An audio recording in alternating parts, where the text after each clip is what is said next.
properly mounted and secure. No hinge bolts are missing or loose. Weather stripping, properly mounted and secure, keeps noise and moisture out of the cab. Door set's just perfect. Going to check your mirror, properly mounted and secure. It's not bent, broken, or cracked, or otherwise damaged. Assist handles, properly mounted and secure, not bent, broken, or cracked, or damaged. We got air tanks right here, properly mounted and secure, and must be drained daily. That's what I just did. I got a DEF tank right here, and the cap's properly mounted and secure, and the cap's tight. I got vehicle steps, properly mounted and secure by these 3 straps. I got a fuel tank cap. It's not leaking. Sending unit, properly mounted and secure. Squat down here, I can inspect this section of the frame right here.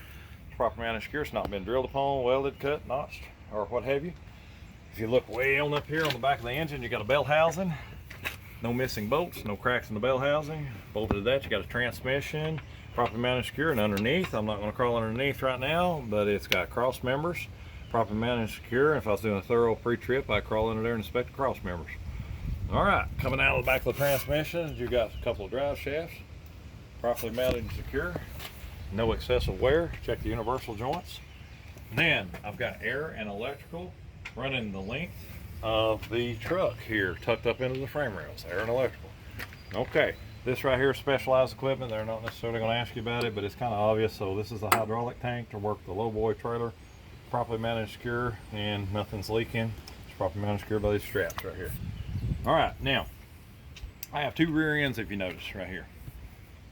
These have open drum brakes on them. So first thing I do is I look underneath the truck here and make sure there's no fluid on the ground. The rear end's held in place by leaf springs, torsion bars, and U-bolts, all properly mounted and secure, not bent, broken, or cracked. So let me address a braking system on here, the brake pods. Brake pods are properly mounted and secure by a bracket onto the axle. They have 2 clamps, a push rod, clevis, and a slack adjuster. Slack adjuster is connected to a rod going to an S-cam, which expands the brake shoes against the drum and allows you to stop. Okay, now the brake shoes got at least 1/4 inch of material on them, and then the brake drums, I'll be checking for cracks or any kind of oil on the brake drums themselves that would reduce the effectiveness of the brakes. Now, One question. the brake pod itself is not damaged, no air loss. Okay. Now, if I were to check the brake pod itself, I would chalk the truck, get in the truck, and I would release the truck brakes, pull on that clevis. I shouldn't be able to pull out more than 1 inch on that slack adjuster. Otherwise, the brakes would be out of adjustment or the slack adjuster would be worn out. Also, not on the front axle, but on the rear axle, this truck's equipped with ABS. So I'll check my ABS line on each side right here to make sure it's properly mounted, secure, not bent, broken, or cracked. Now I'm going to run a wheel assembly. I did that on cab forward. It's a little bit different right here. I've got 4 sidewalls. I'll be checking for bulges. And this space right here is called bud spacing. Make sure no chalks, rocks, sticks, or no damage to the tire.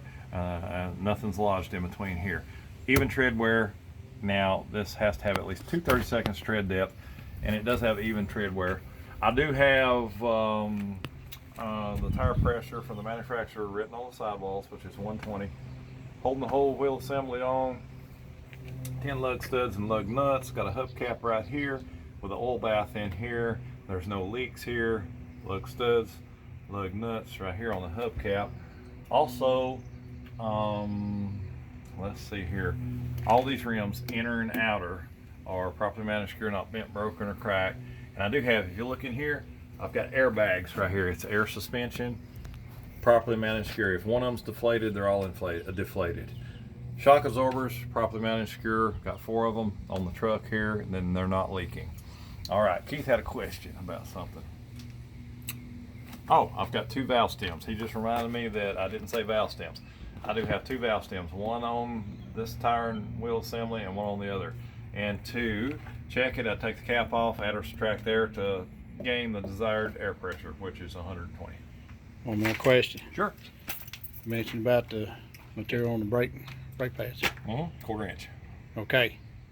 If you have less than 1/4 inch, what are you supposed to do? Less than 1/4 inch? Yeah. Hey man, take that thing to the shop. Take that thing to the shop. It's unsafe. It's unroadworthy.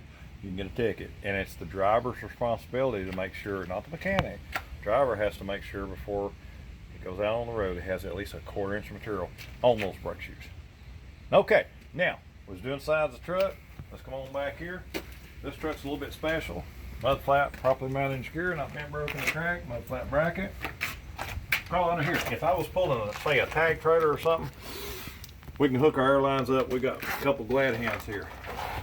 You take these little protective covers off that keeps bugs and things like that from getting in here. You check your rubber grommet right here on this glad hand. Make sure this glad hand's not cracked, the airline's not leaking, and you check this one the same way you check that one. Do have two different electrical hookups right here. Safety catch doors. When you plug your cable in, make sure it goes fully in, and this catch goes behind the catch on the electrical cord, or if you want to get technical, umbilical cord. We do have a pintle hook for pulling a tag trailer. It's properly mounted and secure, not bent, broken, or cracked by these 4 bolts. And you've got a release. That's how you release it. And this is how you push it back. Pull this back here, push that in, boom, hook the trailer up, and then trip it. There you go. That's all you gotta do. All right, we got running 2-way, 4-way flashers right here. We're inspecting this pintle hook mounting plate too. You might as well inspect that, because if you're pulling a tag trailer, hey, we'll inspect it.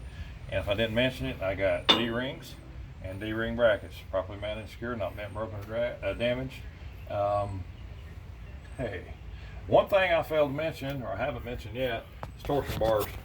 You do have torsion bars and cross members right here. There's a cross member I'm pointing to that gives the frame more rigidity, okay? And you got torsion bars on top of your rear ends right here. One here and one over there. All right, nothing hanging down, nothing dripping. Just an overall inspection. If you'll come to this side, I'll show you some things that we can't see from that side. Oh.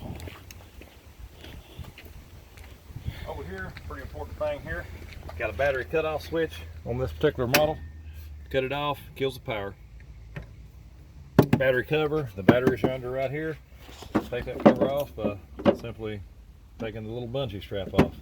It is properly mounted and secure, not bent, broken, or cracked, and I don't have a sulfur smell going on, so I know the batteries are in satisfactory condition.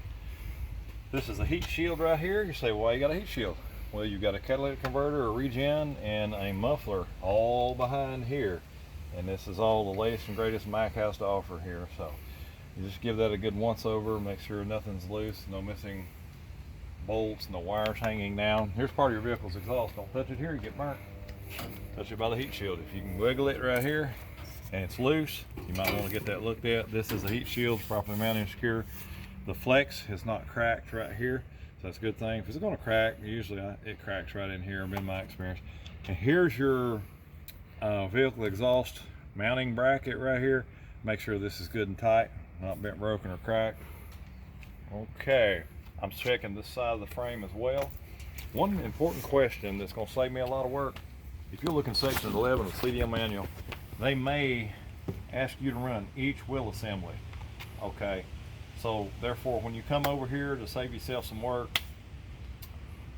I have 1, 2, 3 more wheel assemblies that are identical to the ones I've just told you, and suspension components. May I omit them? Put the monkey, so to speak, on the examiner's back. Okay, she says yes, you can omit them. Hey, you don't have to run them. You're done. This is a fender, properly mounted and secure, if I didn't say it on that side. All right, let me take a quick minute. I'm going to review what I just told you on sides of the truck, make sure I got everything. Very wise idea. Here's what I forgot. These steps here are used to getting up on the catwalk, unhooking and hooking your airline and fooling with your winch. Make sure, give them a good wiggle, make sure they're properly mounted and secure. Check the bolts, how it's bolted onto the frame. You'll notice everything's bolted onto this frame because it's heat treated. Nothing's welded. Okay, it appears to be properly mounted and secure. This is our little toolbox here. Great big toolbox. It's actually bigger than what you think. It's properly mounted and secure. Okay, this is what we call our headache rack. We use it for storage for our chains, hydraulic hoses, what have you. It's properly mounted and secure. I've already got the batteries. I did not say anything about the headlight lenses. You want to give these a good check in your turn signal lenses. Make sure they're not cracked, bent, or broken. No moisture that will cause that light to short out. Coming across the front here, that's just a little aftermarket optional equipment. It allows you to see where your front end ends. from a driver's perspective. Okay. I believe I'm good with that. Keith, anything of this? I can't think of anything. All right. There you go.